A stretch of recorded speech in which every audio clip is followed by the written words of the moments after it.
Hey everyone, I just wanted to go over some of the clicker training, some of the things that we've been working with. Before you start, make sure that you are prepared. And so we have a treat pouch.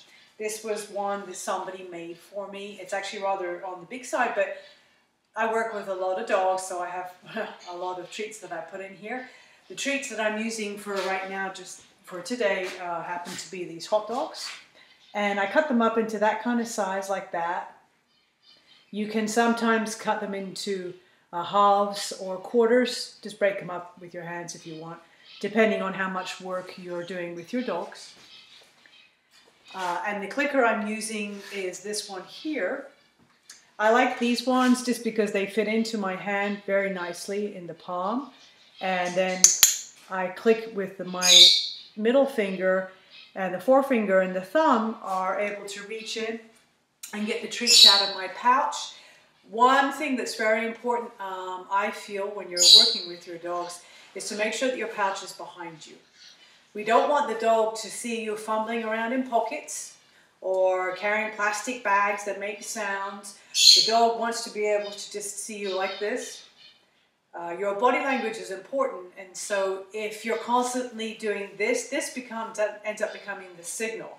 A lot of people ask their dog to do something, and they even reach for the food before they've even marked it with the clicker. So it's very important that you click, you mark the behavior that you want first. Then you reach for your food, and you deliver the reward. So this is the real basic mechanics on reward-based training. You mark the behavior. Now, some people say, well, I say yes, or click with the tongue, or woo, or whatever sound you want to use. Because there's so much sounds going on in your family home, it might be quite hard for you to say yes all the time when you have a bunch of children that are playing video games going, yes, I won. I mean, how's the dog supposed to know that that was for him and your yes was for him and the children's yes were for them? I mean, it can be very confusing. So I like to use a mechanical device. It's just plastic, but the sound is very distinctive. And it is technically described as an event marker. It marks the event, the behavior that the dog just did that we wanted them to do. So the dog comes up, we ask for what it is that we want the dog to do. The dog does it, we mark, and then we feed, and we carry on. Your training sessions are going to be pretty short, no more than 3 or 4 minutes, even spot training. Here I have Junior, who knows that the clicker sound means that there might be some reward, and he's actually offering me a sit without me even asking him to do that, which I don't mind. I think that's actually pretty good. So if he learns to come into a kitchen and just to hang out with me and offers me the sit whilst I do cooking, or I'm talking on the phone and he's being very quiet and well-mannered, this is part of the good manners that we want our pet dog to exhibit in our home environment. We're not talking about dogs that are used for very specific purposes like hunting or agility or guard dogs.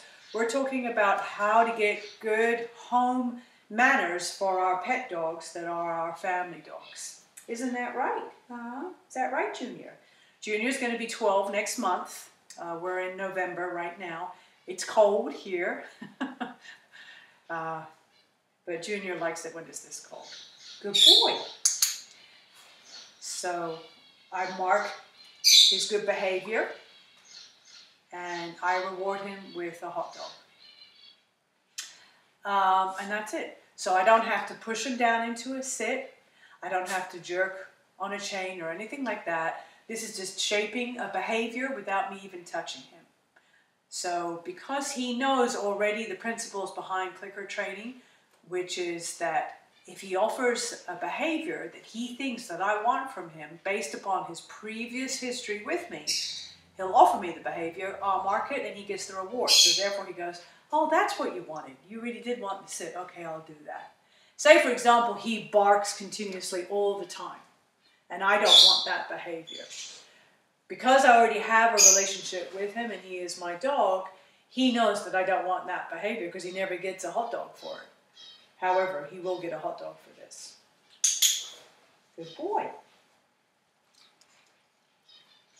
Okay, so when you start out with your puppy, when you start out at the beginning of the day, make sure you have your clicker and your paycheck in your pouch.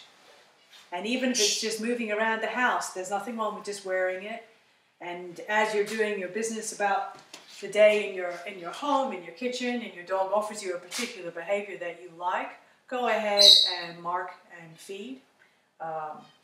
One behavior that Junior has, that I've been teaching him to do, of course, is the down. Let's see if he can actually do this today. Who said you can't teach old dogs new tricks? So let's try Junior. Down. Now watch what he does. I'm going to take a piece of hot dog here and I'm going to lure him down into a positioning. Hopefully you guys can still see this. So here's the hot dog. I'm using it as a lure in my hand. Down he goes. He's trying to reach for it. Watch his front legs. There goes one.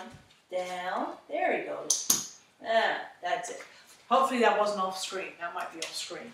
So let me move back here and redo this. Okay.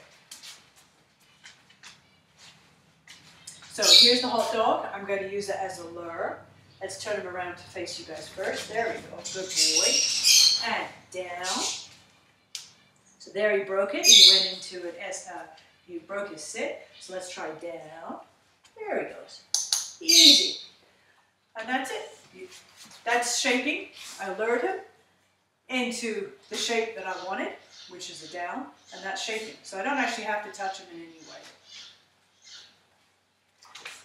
Thanks for watching, and if you have any questions, feel free to email me. My email address is on my website, janetrains.com. And don't forget to like my Facebook page. Thanks very much, guys. Talk to you soon. Bye.